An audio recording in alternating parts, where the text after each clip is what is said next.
The best kinds of stories come from the weirdest places. I genuinely wanted to get this video on Grand Blue Fantasy Relink out. I did, but there's something about me that I don't understand, and it's why I keep reading these manga that call my ass out specifically.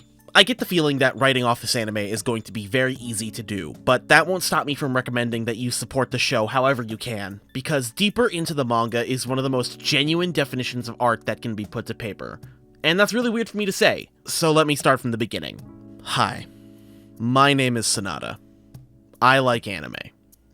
If I had to choose a genre of anime, or rather, a style of anime that draws me in specifically, I am an artist. I like seeing how different artists and authors portray the very real struggle that we go through as artists. Smile Down the Runway, Welcome to the Ballroom, My Dress-Up Darling, Blue Orchestra, hell, even Nagatoro to some extent, they all have to do with self-expression through artistic mediums such as music, drawing, and crafting. Making something. I guess you could say that I'm a maker at heart. That all being said, I do have one passion that I haven't told anyone on this channel about. I love photography, specifically cosplay photography. I love taking pictures of cosplayers. I want to buy a new camera so I can take more pictures. I love taking pictures of people. I love doing photo shoots. I love learning how to use a new camera and making something with it. I love it so goddamn much. And you wouldn't get that based on how I talk about other things in my life, but it's true. I love it. There aren't many manga or anime that I've seen that really take that struggle of capturing the form of someone dressed up as a character you may or may not like. And to be honest, this manga that I'm talking about today almost never got there. 2.5D Seduction came out originally in 2019, and I think I picked it up sometime in 2021 originally. I dropped it later, but I don't really know why. The series advertises itself as a cosplay romantic comedy, and sure, that's true, but I think the heart of the series lies in something else. It takes forever to get to that point, unfortunately, which is why I can't truly recommend it with my full chest, not even the anime, which I can say at time of writing that I am going to watch and probably use footage of in this video if I can. Fun fact, the official English title of the manga is actually really good because despite the obvious connection that could be made about the sexuality of the characters, I think seduction is the best word. The title could be translated to mean Lilisa of the 2.5 dimension, if I'm reading my Japanese right. But I think the seduction aspect is key to the entire story. It's not a seduction in a way that someone is trying to use their sexuality to engage with someone else. It's a seduction of the heart. Love is a very strong theme in this series, and that's actually one of the things evident from moment one, and the thing that brings the main characters together. Oh, you thought you could escape unabashed character analysis and discussion on the space show? You're funny. You're cracked. Hit me with another joke, huh? Where do you think you are? Think you're on fucking Toonrific Tariq? Huh? Huh? When does crack... Now, so the cocaine's happening. When does that crack come into play for you? I'm tired, bro. I think the best and simultaneously worst comparison that I could begin to make with the series is with my beloved My Dress-Up Darling, because it shares a lot of the same DNA. Nerdy boy meets cosplay girl and they fall in love, but that's generally where a lot of the similarities end. I wouldn't even call Gojo nerdy. It's like calling Laios a nerd. We stand autism kings, especially considering I am one of them. I think what sets Okumura, the main protagonist, apart is that he's... okay, I hate saying this word, but he's an otaku. Self-described. Y'all remember when we were kids back in 2009 and we didn't want to be called weeaboos? We wanted to be called otakus because weeaboo is for those guys that wanted to be Japanese so hard. It was stupid. No. We just wanted to share a love of the culture. We're all fucking weebs. Weeaboo! Weeaboo! Fuck! The point is that it's his unabashed love of anime and manga that began the story that we know of. It's his enjoyment of an in-universe magical girl series that brought him to meet the deuteragonist of the series, Lilisa. Spoilers for later, but Okumura's struggles later in the manga hit me in a very specific place, and it's derived from this love that he feels, that I've felt, even. As a photographer, a cosplay photographer specifically, There's a specific thing that I guess I fell into as a beginner, and that's trying to capture the ideal of a character in what I shoot. The perfect representation of a 2D image with a real-life spin on it, and not a person wearing a costume. It's this struggle that carries his personal journey, not to mention genuine trauma that he has carried with him throughout his entire life, and is implied to be the reason he became an otaku in the first place. It's incredibly engaging to me to watch how this one character has to overcome his main weakness, his inability to love people. He's broken. He has serious issues that he doesn't know how to tackle, and he's tired. He's so tired. Not to mention, this love that he struggles to understand that he feels is split amongst many of the girls in his life, and not one of romance. It's one of loving the people that he's around as his precious friends, as his companions in the club that he worked so hard to keep around. It's platonic. Reading about his grip on reality shattering when he has to confront that his childhood heartbreaks and his inability to face the people in front of him as real living people are the same issue is enrapturing. I don't like using relatability as a reason to like a character, or as a reason for something being good, but there's always a personal attachment I feel when the reasons for all of these coming together is through an art form and a struggle that I have a personal experience with. Not least of which when Okumura finds that these girls are his muse, a thing he wants to capture as themselves, and not their characters. The light in the eyes of the women who, yes, some do romantically love him, that he captures out of a love for them. Again, it's not textually romantic love for them on Okumura's end. In fact, I think the text saying that he has that is blatant mischaracterization on the part of one of the other characters. But it's this brotherly spirit that he garners that makes him want to be a better photographer. A better person. Better. In general.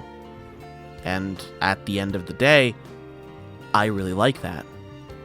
It means a lot to me, personally. Using a medium of creative expression as an outlet for becoming better as a person and learning more about myself. I mean, I've been doing this for way more years than many people more successful than I am, and I barely came to that conclusion myself. I think this is the perfect encapsulation of the series' ethos.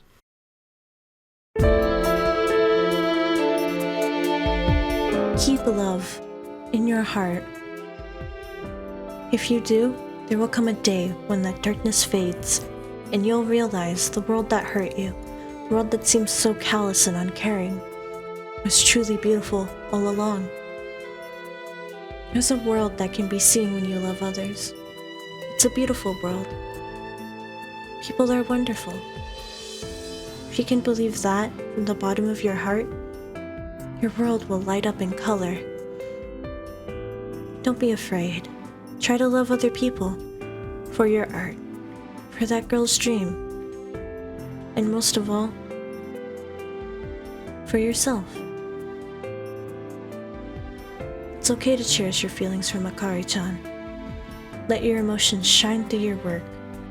You can do that with art. I believe that is the true power art holds.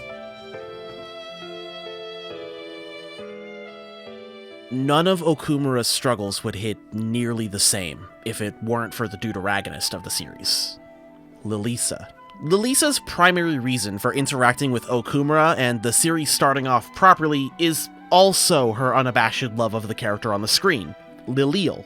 It was her desire to bring Lilil to life that she wanted to join the manga club where Okumura was screaming about Lilil, and it's her love of the character that eventually sets Okumura on his own personal journey.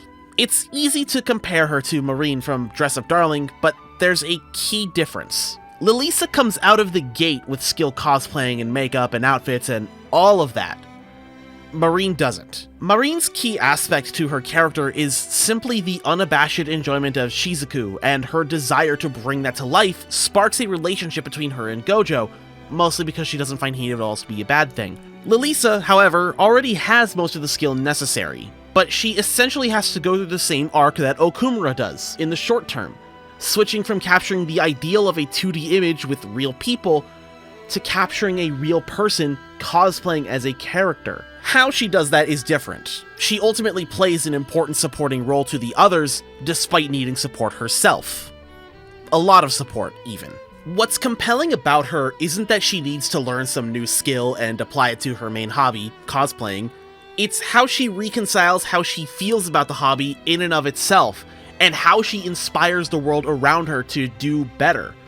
It's not about how she's down on her luck and needs to get together her friends and ultimately be vulnerable, despite that being the case.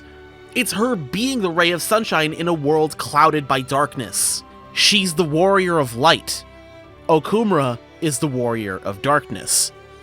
Yeah, I just made a Final Fantasy XIV joke. I'm gonna put it in the tags now, and none of you can stop me! Lilisa's main things that engage me is her learning how to be a model for photography purposes, to understand what it is about her love of Lilial that drives her love of cosplay. It's fun watching her learn how to properly do anything and put other people in these costumes that make me want to see more. The only thing that I feel really neutral on is her need to make every costume practical and to the point. It's rather unnecessary, especially because if you ask most cosplayers, it's more important to make sure the costume fits and is easy enough to get into and out of that makes a good cosplay, and not total 100% screen accuracy, though that is still important to some people. Lisa tries to have the best of both worlds, and I guess it's fine enough for fiction, but it does take me out, if only a little bit. There's very rare instances where Lisa doesn't enforce wearing the costumes of the Lilial series, but it's the 2 times that she does that really made me think about how much she loves the hobby in and of itself, and doesn't just use it for self-expressing her love of Lilial. The text of the series, literal text, is that Lilial and Lilisa are generally inseparable as concepts and as characters. Okumura, upon first seeing Lilisa cosplay, gets that Roger Rabbit effect. Characters introduced later also get this, with names being very similar in terms of names and body types. A girl named Nonoa gets Nokiel, a character introduced recently, Tsubaki, gets Bakiel, things like that. It's very convenient if you ask me. Lisa is one of maybe 3 women in the series with an explicit romantic attraction to Okumura, but that specific aspect isn't a big focus. I feel like it's a result of constantly being in close proximity and their genuine support for each other that sparked the romantic seed in her. One of the things I actually really liked was this one specific page where some other characters were saying that they share a perfect relationship as is, with no need to take it to a romantic level. And I think that that's an important thing to say. I definitely think they work better as platonic partners, but that's not just a headcanon or something like that, it's in the text. The only issue with this is that it's used as a pretense for drama that I feel is manufactured for the sake of romantic tension, which is normally fine, but there are plenty of other series that use romantic attraction to create more natural, tense moments where the characters are very close, yet so far away from what they know that they want. Take More Than a Married Couple but Not Lovers, for example. It's pretty clear that the main protagonists are very much into each other, but they don't have the capacity to say it outright until later in the manga, and even then it almost falls apart. The Space Show will return after this. After these messages, we'll be right back. Hey nerds, this video doesn't have a sponsor, but I'd like to inform you that I actually have a Ko-Fi page if you wanted to financially support what I do. This isn't going to be a regular thing, I promise, but I've recently fallen on some hard times and could use a little help. Only give if you're financially stable. I don't need people ruining themselves to give to me. Oh, and also, I'm bad at promoting it, but I actually do stream on Twitch sometimes. Or at least, I'm trying to get back into it. You can find me at the SADBOIS Vivo or at links in the description. Thanks for listening. There's a line in the manga that really spoke to me, despite it being about a traditional art form. That! Right there! The art that I aim for isn't about the artwork itself. The work, the audience, and the space between. My art is born here. Through a work, the artist and the audience give birth to emotion and meaning. That action itself is the art. That's what I think anyway. It's not just what I control when I make it, and it's not just what you feel inside. It comes from me and the work and your heart. That cuteness you mentioned is art. That's what I've always wanted to create. Well, I think this is the heart of the series. and it's said by an influential character in the grand scheme of the series to Lilisa during a training arc.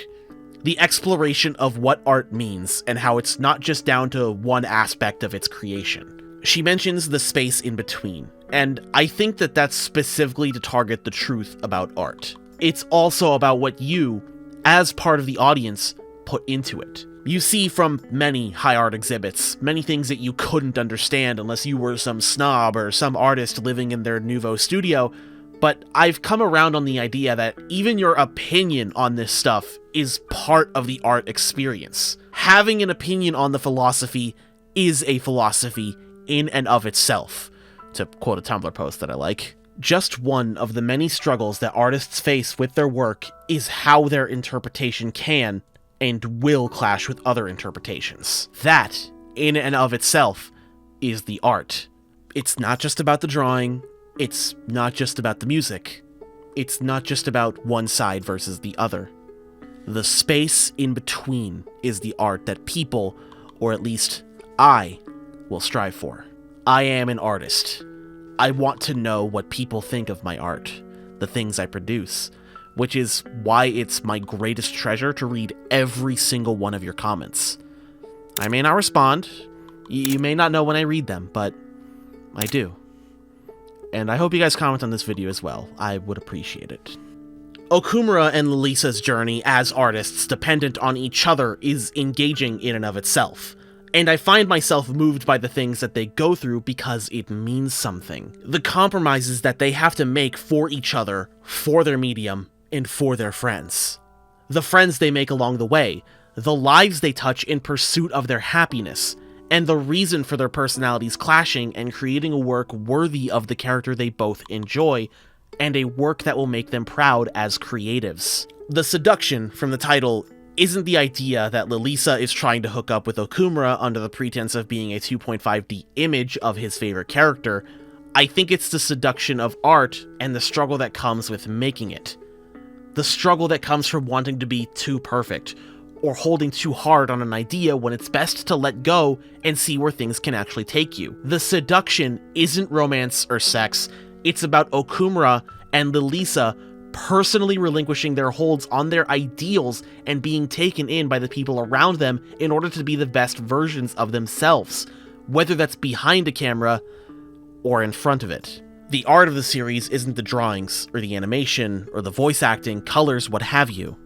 The art is the space between Yu Hashimoto and me. If you guys are wondering what I think about the other characters, it's not super important to me that they get explored, at least not in this video. I can say without a shadow of a doubt that I like them all, especially the teacher, mostly because I think that her arc that just wrapped up in the manga is really touching and has her confront love as well. All of the characters struggle with love of some sort, whether that's confronting childhood romantic love, familial love, love of the things you do, or the love of friends. This series is about art, love, and the space in between. You should give it a look. With all that said, my name is Sonata. Thank you for watching. I've gotta stop with that shit, 'cause I'm Space is fucking cool, and so are you.